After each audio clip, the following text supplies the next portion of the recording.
বিঘ্নহর্তা শ্রী গণেশ, শ্রী গণেশ, শ্রী গণেশ।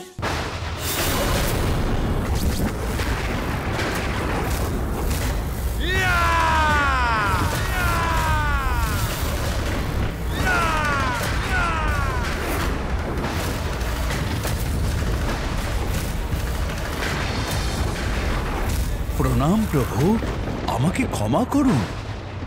আপনার আগমন যে ঘটবে আমি ভাবতেই পারিনি।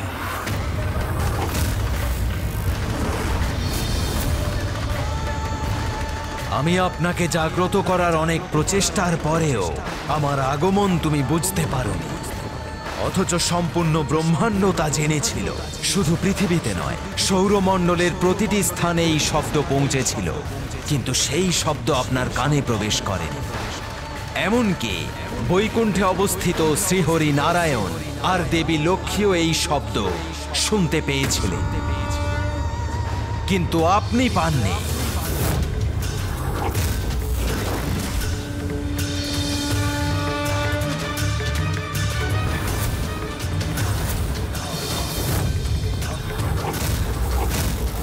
অনুশাসন ভুলে গেছেন আপনি।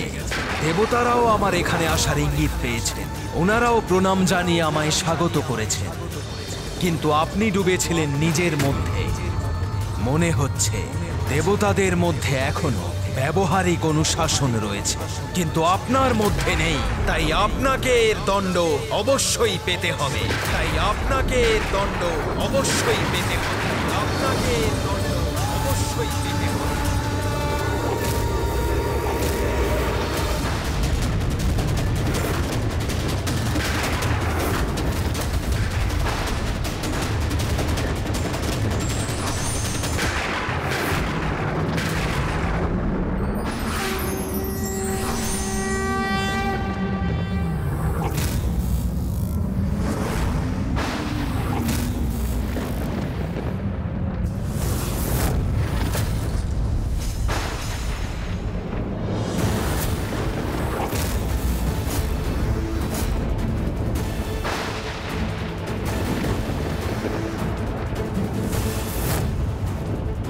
আমি বুঝতে পেরেছি প্রভু, আপনাকে অভিবাদন জানাতে আমি বিলম্ব করে ফেলেছি, কিন্তু আমি তো আপনার আগমনের কোনো আভাসও পাইনি। এই ভুলের জন্যে আপনি আমাকে যে দণ্ড দিতে চান আমি অবশ্যই মেনে নেব। যদি এই ভুলের জন্য আমার মস্তক আমার শরীর থেকে বিচ্যুত করেন, তাতেও সম্মতি জানাই প্রভু।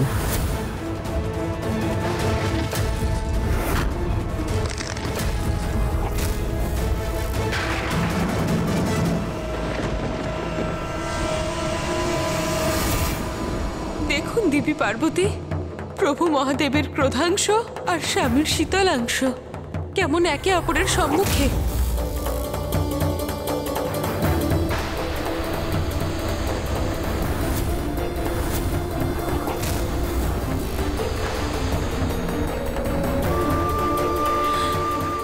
এবার তো কিছু একটা করুন দেবী। আমার স্বামীর এরকম শীতলাংশ প্রভু মহাদেবের ক্রোধাংশের সম্মুখীন কি করে করবেন?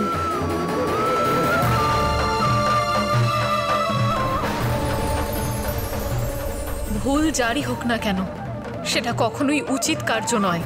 সেই জন্য শীতলতা এবং ক্রোধ দুটোই যদি নিজেদের চরমে পৌঁছে যায়, তা সর্বদা অনর্থকারী প্রমাণিত হয়। আর এনাদের মধ্যে ভারসাম্য তৈরি করা অনিবার্য। আর ভারসাম্য তো ভ্রাতা শ্রীহরি নারায়ণেরই স্বভাব।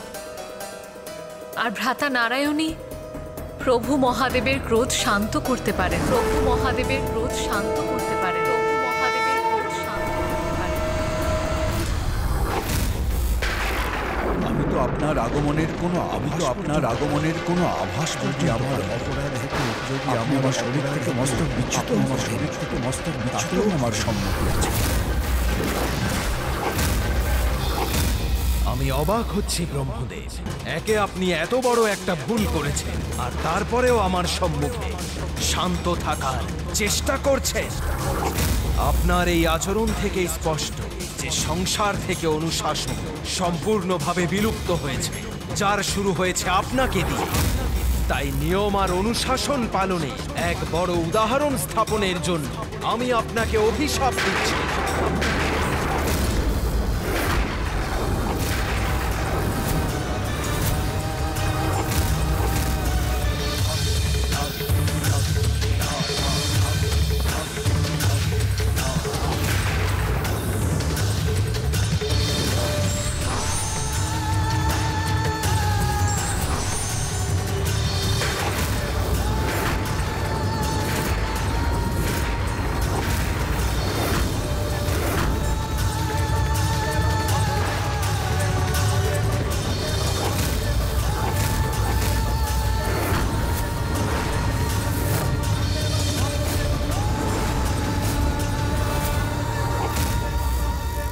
দাঁড়ান মহাদেব।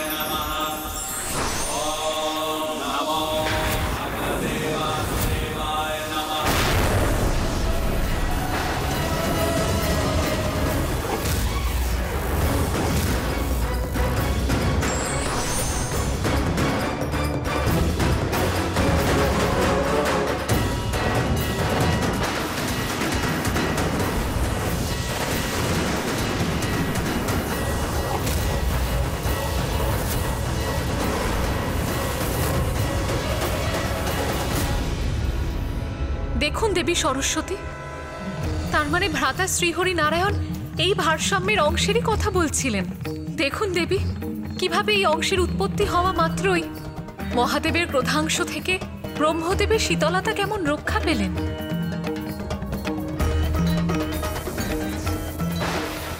আর মহাদেবও নিজের ক্রোধাংশের ওপর নিয়ন্ত্রণ স্থাপন করা আরম্ভ করেছেন।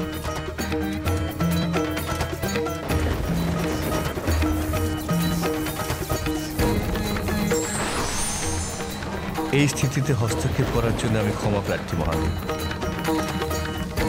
কিন্তু আমি এখানে উপস্থিত হতে বাধ্য হলাম যাতে আপনাকে আমি এই আভাস দিতে পারি যে আপনি আপনার ক্রোধের আবেগে ব্রহ্মদেবের শীতল আর শান্ত ব্যবহারকে ওনার অহংকার ভেবে ভুল করছেন।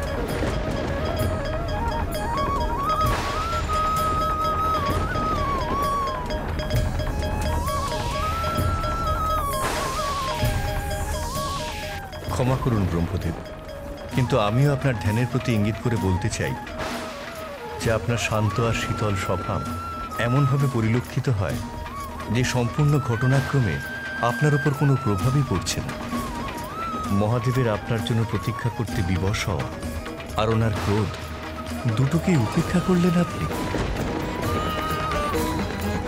কিন্তু হয়তো এটাই নিয়তি, কারণ আমাদের অবতারদের মাতা অনুসূয়ার সন্তান রূপে জন্মগ্রহণ করা বাকি আছে।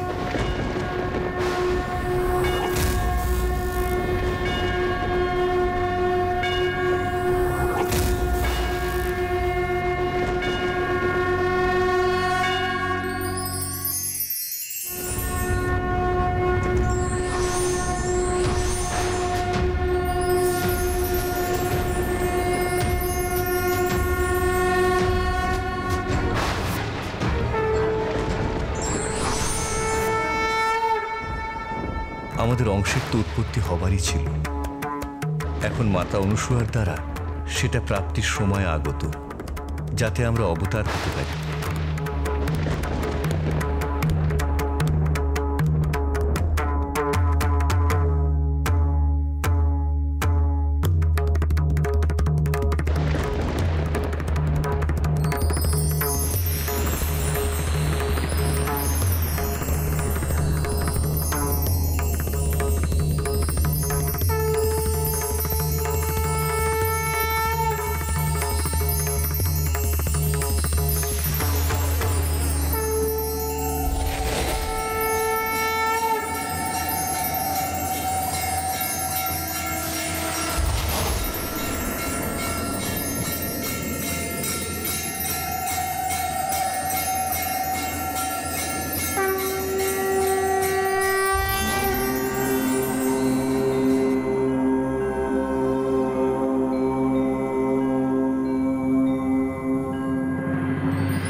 নাথ, নাথ, এবার শীঘ্রই সেই অদ্ভুত এবং অদ্বিতীয় ঘটনা ঘটতে চলেছে, যার জন্য আমরা সবাই এত আগ্রহের সাথে অপেক্ষা করছি।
এবার স্বামীর অবতারের আগমন হয়ে গেছে।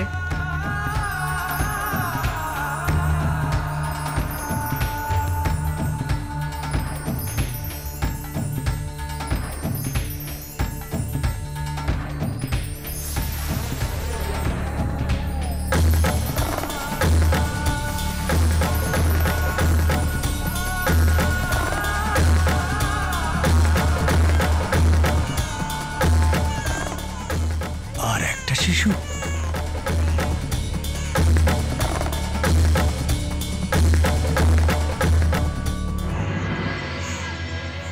কি দৈব আর সুন্দর স্বরূপ হয়েছে। একবার শিশুকে দেখুন দেবী।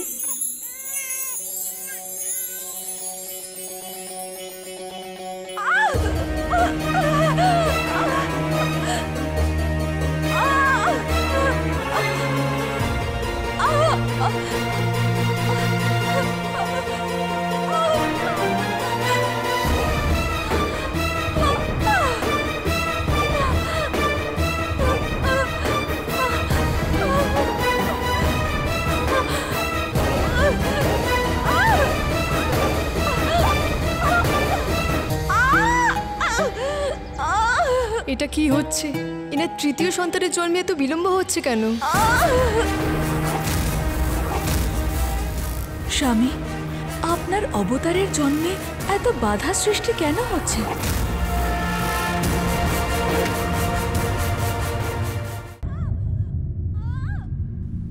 নাথ, আপনার আর ব্রহ্মদেবের অবতারের জন্ম তো অত্যন্ত তাড়াতাড়ি হলো, তাহলে ভ্রাতা শ্রীহরি নারায়ণের অবতারের এত দেরি হচ্ছে কেন? স্বামী, এই বিলম্বের কারণ তো আমিও বুঝতে পারছি না।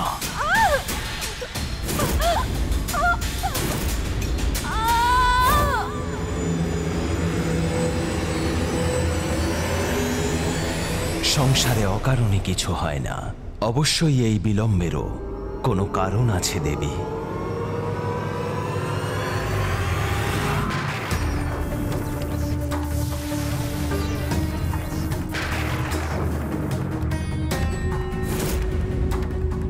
মহাদেবের ক্রোধ থেকে নিজেকে বাঁচাতে সচেষ্ট ছিলাম যখন, শ্রী হরিনারায়ণের ওপর নিশ্চয়ই তার কোনো প্রভাব পড়েছিল। হয়তো এটাই এই বিলম্বের কোনো কারণ।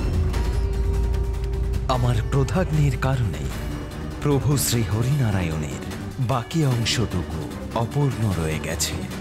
আমায় ওনাকে পূর্ণতা প্রদান করতে হবে। উনি নিজে ঢাল হয়ে আমাকে রক্ষা করছিলেন, তাই হয়তো ওনার অংশ এমন অসম্পূর্ণ হয়ে গেল। ওনাকে পূর্ণ করতে হবে আমাকে।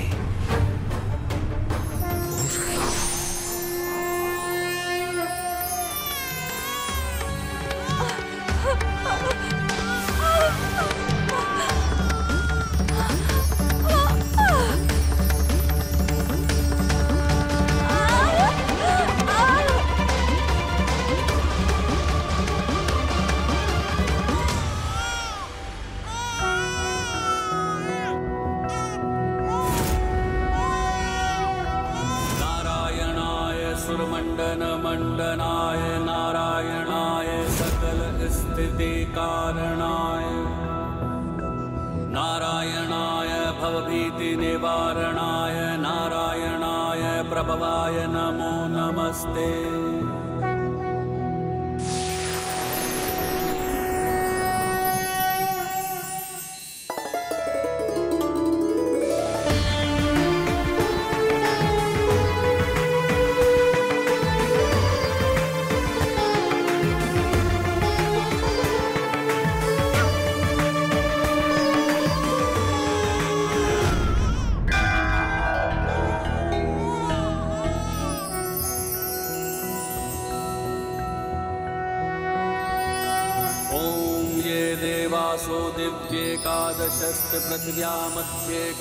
আমি ধন্য হলাম, প্রভুর কৃপায় আমি দিব্য আর অদ্ভুত পুত্রের জনক হলাম।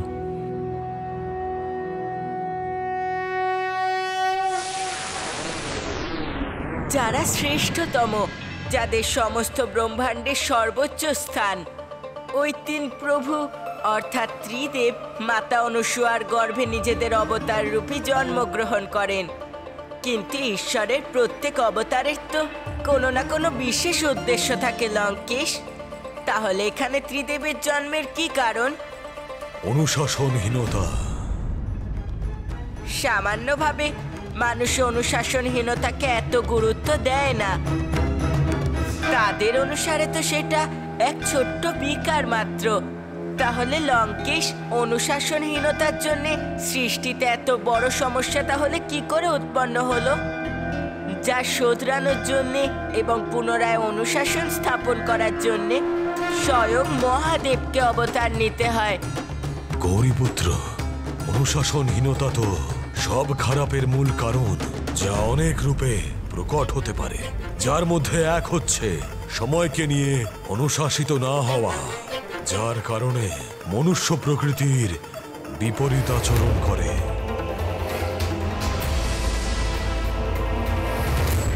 তারা দিবালোকে সুপ্ত অবস্থায় থাকে আর রাত্রে জাগ্রত, যার দ্বারা তাদের স্বাস্থ্যের সাথে সাথে তাদের বুদ্ধির ওপরেও প্রভাব পড়তে থাকে এবং প্রকাশরহিত গভীর অন্ধকারের সত্য তো অধর্মকেই জন্ম দেয়। গৌরীপুত্র, এবার আমি আপনাকে বলবো অনুশাসনহীন আচরণের কারণ। একজন মানুষের যে কোনো কার্য করার চারটে মুখ্য অনুপ্রেরণা থাকে, অর্থাৎ ইচ্ছা, বাসনা, আশা এবং তৃষ্ণা। সবই নেতিবাচক ভাবনার দিকে মানুষকে এগিয়ে নিয়ে যায়, যা একেবারে অনুচিত। যেইভাবে সময় অনুসারে প্রকৃতি নিজের অসম্পূর্ণতাকে সম্পূর্ণ করে, ঠিক সেইভাবে ঈশ্বর সঠিক সময় সংসারের অসম্পূর্ণতাকে সম্পূর্ণতা প্রদান করেন।